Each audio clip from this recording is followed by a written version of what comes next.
Your true wealth is your time and freedom. Money is just a tool for trading your time. It's a container to store your economic energy until you're ready to deploy it. But the whole world has been turned away from real money and has been fooled into using currency. A deceitful impostor that is silently stealing your two most valuable assets, your time and your freedom. Welcome to the rabbit hole. We are entering a period of financial crisis that is the greatest the world has ever known. The wealth transfer that will take place during this decade is the greatest wealth transfer in history.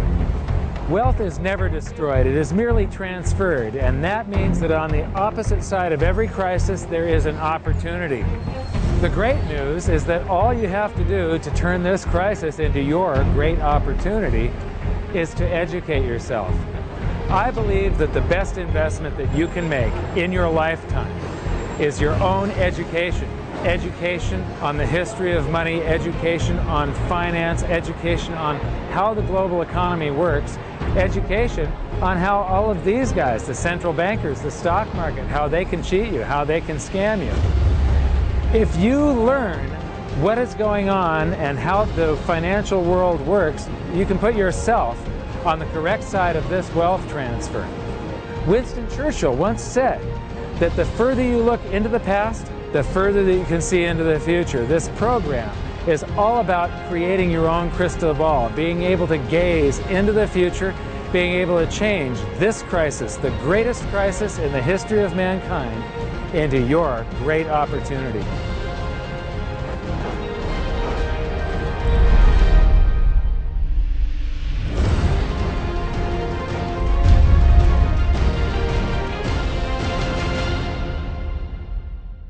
The hidden secrets of money, some of them are hidden in plain sight. They're like right in front of you. The way the monetary system works is something that isn't actually hidden away from all of us. It's out in the open, but it's complex and people just they can't see how it works. It's hard for them to imagine that we're living in such a hoax. Others are meant to be secret, but the truth is slowly coming out, like the Federal Reserve being a private corporation and not really part of the U.S. government. But when I started studying this, what I found was that there was no place that I could point people to where they could get it all in one spot. And so I basically decided to write my book about it and consolidate monetary history, economics, the markets, fundamentals of gold and silver. There's a lot of smoke and mirrors in economics, and I've sort of made it my job to lift the fog for people.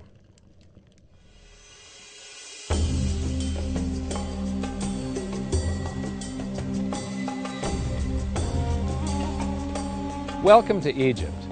This is where it all began. Roughly 5,000 years ago, the Egyptians started using gold and silver as their predominant form of currency. But it was not yet money. The pieces of gold and silver that they were using were odd sizes and weights, odd purities, so it still was not interchangeable, where each unit is the same as the next. This meant that nothing really had a price yet. You couldn't put a price of so many coins on something because they didn't have coins yet. Trade was still difficult. It was still a guessing game when it came to the exchange of values. One of the reasons that we are in the financial mess that we are today globally is that people do not understand the difference between currency and money. Currency is a medium of exchange, a unit of account. It is portable, durable, divisible, and something called fungible. Fungible means that each unit is the same as the next unit. A dollar in my pocket buys the same amount as a dollar in your pocket. Money is all of those things plus a store of value over a long period of time. Even financial planners, bankers, your accountant, they don't understand the difference between currency and money. The currency in your pocket is a medium of exchange. It's a unit of account because it's got numbers on it. It's somewhat durable, it's portable, it's divisible in that you can make change, and it's fungible. A dollar in my pocket buys the same amount as a dollar in your pocket.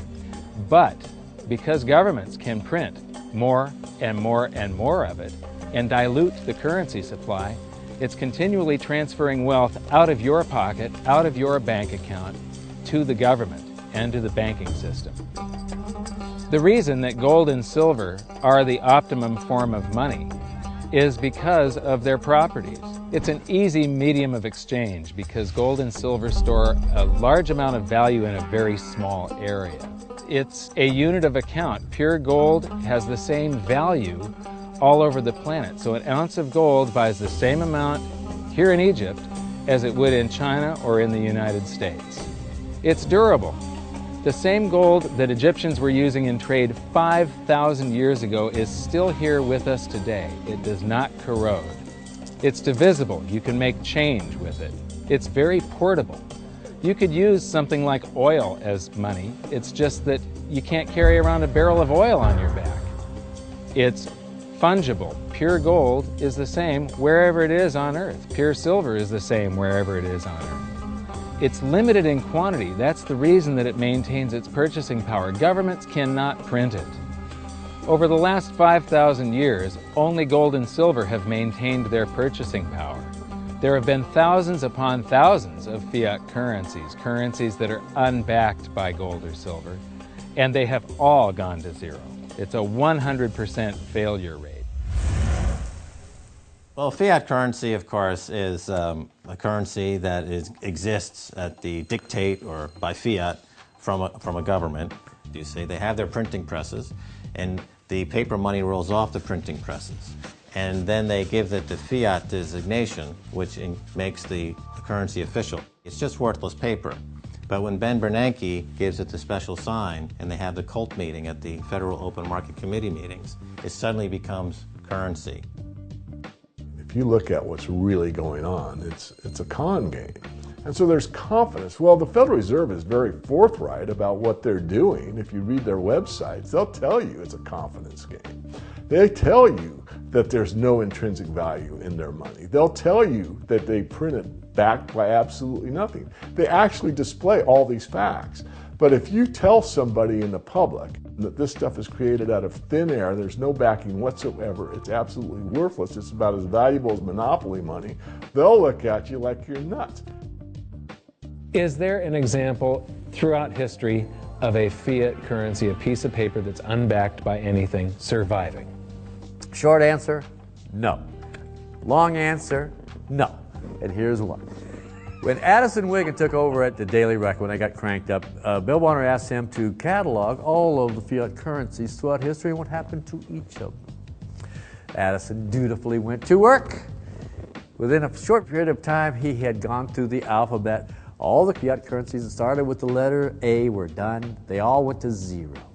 He was halfway through the letter B, and all the fiat currencies that started with the letter B, and there were 600 of them in just the first letter and a half of the alphabet, and every single one of them went to zero. Every one. 600 fiat currencies that start with the letter A, and half of the ones that start with the letter B are 600 of these things. Not one ever came close. Would you think this one, the United States dollar, is going to be the first one after all that? I don't think so. No. No currency, fiat currency has ever survived. None. The thing about money is there actually is a fairly well accepted definition of what money is. The question is, as you apply that definition to particular things that people claim to be money, do they fit the definition? We'll just take the paper dollar, for example. How well does it perform those functions? Well, store of value. The dollar has lost 95% of its purchasing power since the creation of the Federal Reserve in 1913. So not very good as a store of value. One of the things I do is just a way to get the audience's attention is I have a slide, and there are 3 pictures on the slide. One is a pile of monopoly money. The other one is a pile of Federal Reserve notes, what Americans would call paper money. The other one is a solid gold American Eagle 1-ounce coin. And the title of the slide is, which of these is not like the other? And if you know the show Sesame Street, or you have children who watch it, it's one of the favorite vignettes in Sesame Street. And what it really is a kind of IQ test for 5-year-olds. They're supposed to look at the 3 things and look at characteristics and find the one that's not like the other. Well, I've shown this slide to groups of Ivy League University professors, and I've also shown it to, children, kind of 5 years old, my nieces and nephews and so forth. And when the professors look at it, they say, well, clearly the dollars are not like the others because gold has no role as money, and monopoly money is junk, and the American dollar is a store of value, so that's not like the other.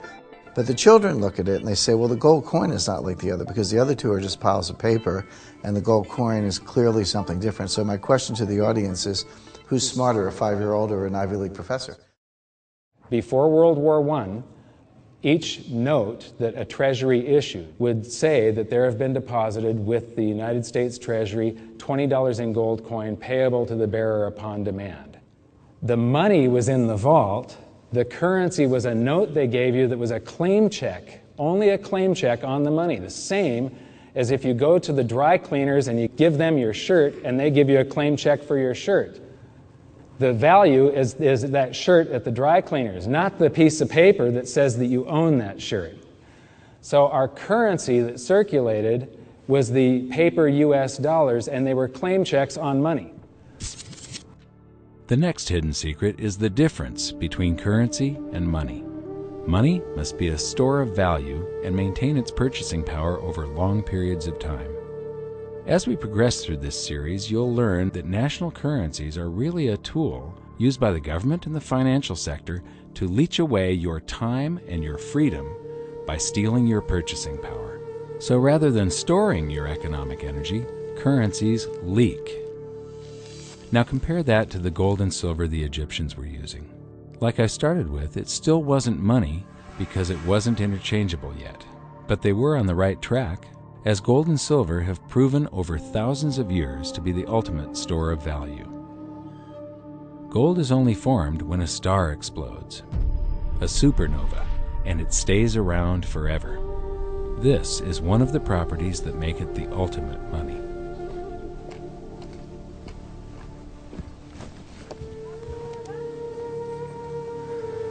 People are amazed that after 5,000 years, the pyramids are still here. But what I'm more amazed at is that the currency that the people that built this were using, that currency, that gold and silver that they were using in trade on a daily basis, is still around today. It may have been melted down and re-refined, and it's in a coin or a bar or in some piece of jewelry, but it's still with us today, and it still purchases something. Yes, it is the ultimate money because there is nothing else even in the same league. It's divisible, it's permanent, it's a store of value, it's a unit of account. It's got everything you want out of money, but it doesn't go away and it can't be increased. That is what makes gold the most beautiful money of all. What more could you ask out of a money? It keeps governments under control. You can maintain a solvent system. Governments don't like gold at present because they're getting away with the fiat currencies, and they'll do everything they can to discredit it as an asset class. I mean, my goodness, gold has outperformed the Dow Jones Industrial Average in each of the last 7 years, yet it's not considered a legitimate asset class. Why? Again, it's the fear that maybe gold will be imposed on the system, that it will constrain government ability to spend beyond its means. They can't print it. They can't print it, no. The proper definition of inflation, I use Milton Friedman's definition. Inflation is an expansion of the currency supply. Deflation is a contraction of the currency supply. If you expand the currency supply, eventually prices will rise. And if you contract the currency supply, eventually prices will fall. This is a pool, but it's not a pool of water. This is the currency pool. And these are prices. And if you expand the currency supply, prices like a sponge in water have to rise to suck up the excess currency. Governments never stop printing more currency and adding currency to circulation. Therefore, prices keep on going up, not because the stuff that you're trying to buy is changing. The real estate doesn't change. What has changed is the currency purchases less and less. It's the currency going down, not prices going up. The truth is, what we have that makes our world work right now is a big story. None of it's real. It's all just promises. And if you think about it, that's how currency began to work in the beginning. You know, before we had currency, we had barter. I'll give you 3 coconuts and you give me 4 fish, because that's kind of a fair exchange on coconuts to fish.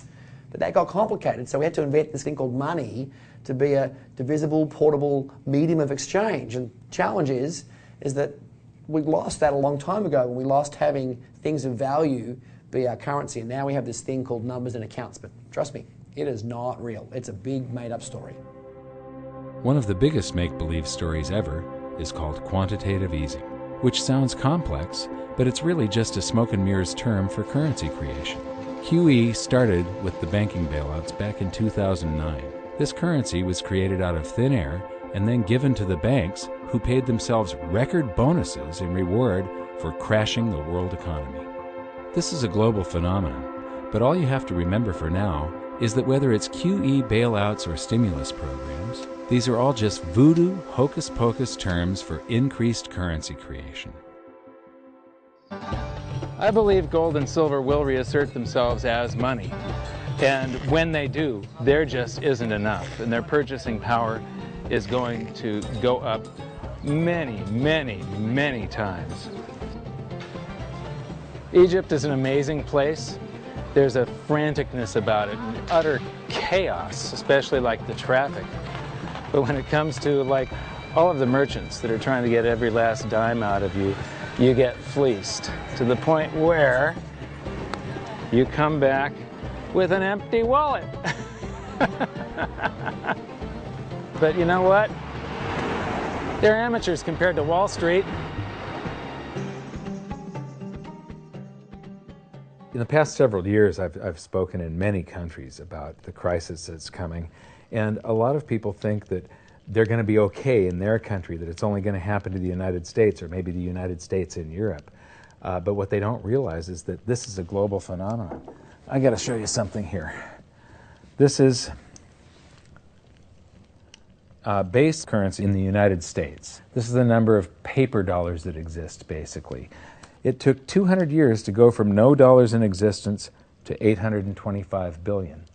And then we had the bailouts, and then we had QE1, quantitative easing 1, then QE2, and then we had QE3, and then QE4, and then soon we're going to have QE57 and QE382. And it isn't just here. This is what the Canadian currency supply looks like. This is Australia, South Africa, Russia. Now, this starts out in just the year 2001, and this is like 18 times more currency in existence in a little over a decade. Here's Singapore, same story. Look at that, since the crisis, just bam. India, China, every government on the planet is doing this insane deficit spending and expanding their currency supplies, doing bailouts. And history shows that there is no example of this turning out well. It is sometimes amazing that we haven't experienced more inflation than we have. If they keep expanding the money supply so vastly, why aren't our prices growing faster than they really are? And the answer is that a good chunk of the money that the Fed created has been shipped overseas. I remember early in my research, I heard this expression that the Americans have exported their inflation. I thought, what is that? How can you export your inflation? Put it in a box and send it out? What do you do? Well, now I understand. You export your inflation by simply sending all these dollars that you created to these other countries, and then they send you their refrigerators and their cars and whatever, their TV sets. So you get hardware, and they get little pieces of paper. It's a great deal for the American people for a while. For a while. Sooner or later, all of those pigeons come home to roost. When the time comes, as it looks like it's now coming, when the rest of the world is saying, we don't want to play this game anymore, Uncle Sam's dollars are just becoming worthless, there are too many of them, we've got to find something else other than American dollars, then those dollars start to come back to America. People say, we don't want them anymore. What do we do with them? Once this revs up and we've got this little trickle of money coming back that we previously exported, once it becomes a flood and it starts to rush back, now we are getting our former exported inflation brought back to us, and then we'll see the quantity of money inside the United States grow much more rapidly even than the Federal Reserve can create it, because we're getting a previous money back. And that's when we will really see the tanking of the US dollar in terms of what it will buy. During the second round of quantitative easing, global food prices went up 60%. And this created a humanitarian disaster for the 2 billion people on Earth who live on less than $2 a day. These people were hungry to start with, they became hungrier, and some of them started overthrowing their governments in North Africa and around the Middle East. So quantitative easing was the spark that ignited the Arab Spring. So that's it. When you create money, you get some sort of inflation. It just depends on where the inflation goes. It's all going down, down, down. Peasants are reeling from a game of coins and crowns. Given the premise that you have a permanent underclass or poor class, and how does inflation affect them disproportionately? It affects them basically in the percentage of their income that goes to food. And we see this as a ratio, and we know that there are some danger points. For example, in Egypt recently, once that ratio got to 40% of income going to food and the price of food rising due to inflation, when it got to 40%, that's historically a point where people actually stage a revolution. That's exactly what we saw. The French Revolution, similarly, was all around the price of food getting to a certain critical point where people simply, the risk-reward for revolution was favorable toward revolution. When they print it up, then it all goes down. Well, exactly right, because when you have a runaway inflation, it's punishing the very people who are most productive in society. In other words, the people that produce more than they consume and save the difference. The problem is that those productive people, the savers, save in their national currency. And unfortunately, the national currency is just a fiat piece of paper at this point. So when it's destroyed through runaway inflation, that $100,000 that you were hoping to retire on doesn't exist. And the things that you were going to buy with it and provide for others don't exist either. Now what are you going to do? So that all seems pretty scary. However, this is going to happen, and you can only play the hand that you're dealt. But the great news is that gold and silver always end up doing an accounting of the expansion of the currency supplies. Basically, the will of the public and the free markets. When governments do this kind of stuff to their currency supply, they debase it. Eventually it comes back in inflation. People sense the loss of their purchasing power. They rush back to gold and silver, and they bid the value of the gold and silver up in the country until it meets or exceeds the value of all the currency in circulation. This is a process that's been going on over and over again throughout history, except this time it's happening on a global scale. It has never before happened in all countries at once. And that means that this is the greatest wealth transfer in history. Therefore, it's the greatest opportunity in history, and it's not going to happen again in your lifetime. So now we've learned that your true wealth is your time and your freedom. Money is a trading tool that stores the economic energy that is your time and freedom, whereas currencies leak them away. Gold and silver are the ultimate money simply because of their properties. Fiat currencies are based solely on confidence and always return to their intrinsic value of zero. Governments don't like gold because it imposes restraint. Rising prices are a symptom of an expanding currency supply, and gold and silver always account for an expanding currency supply. So that's it for this episode. Join me next time as we begin to investigate how monetary history just repeats and repeats, and how gold and silver always win the battle between currency and money. Until then, my challenge to you is to stop calling currency money. It's a crucial first step towards setting your mind free of all this economic voodoo and changing your context. You can learn more by watching the bonus features on our website, and if you have any questions, you can post them there, and we'll answer some of your questions in future bonus features. So good luck, thanks for watching, and we'll see you next time.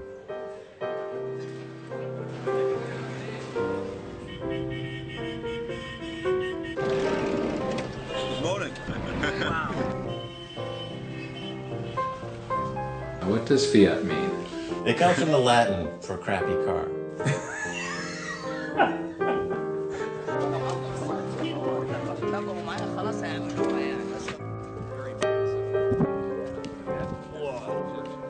In the desert in a suit.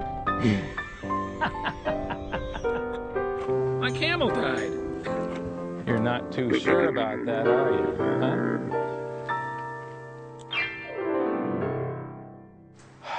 I am ready for a good long nap. Hi, welcome to this bonus feature for the very first episode of Hidden Secrets of Money. And this is currency versus money. So that's the major topic that